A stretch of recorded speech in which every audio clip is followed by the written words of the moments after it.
आसमान के सैर पे जानू वहाँ मिलबै जरूर जान गए, वहाँ मिलबै जरूर। चल आसमान के सैर पे जानू वहाँ मिलबै जरूर जान गए, वहाँ मिलबै जरूर।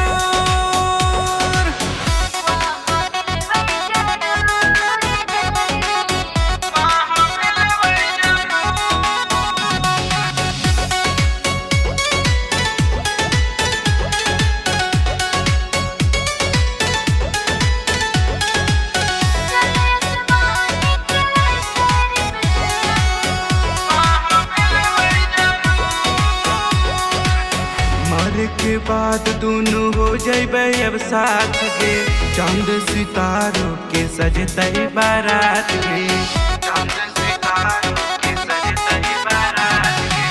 वहाँ न दुश्मन के जोर कोई चलते, प्यार के रहिया में फूले बरसते।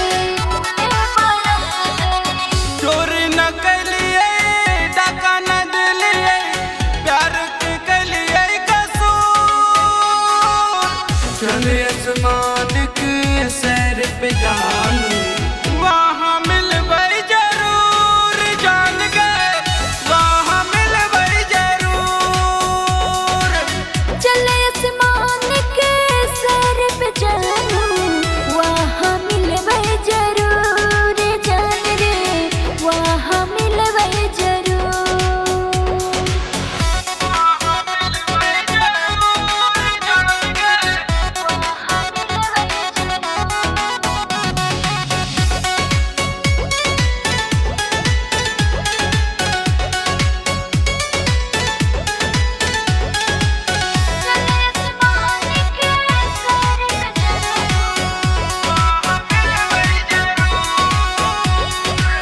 आखिरी विदाई दिल दूजे के जान गे, कल मिलबै दोनों दोसर जहान गे, कल मिलबै दोनों दोसर जहान गे।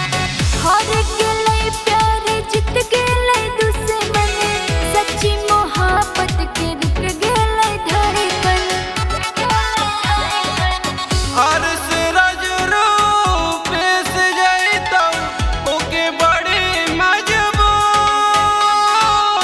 चल आसमान के सैर पे जा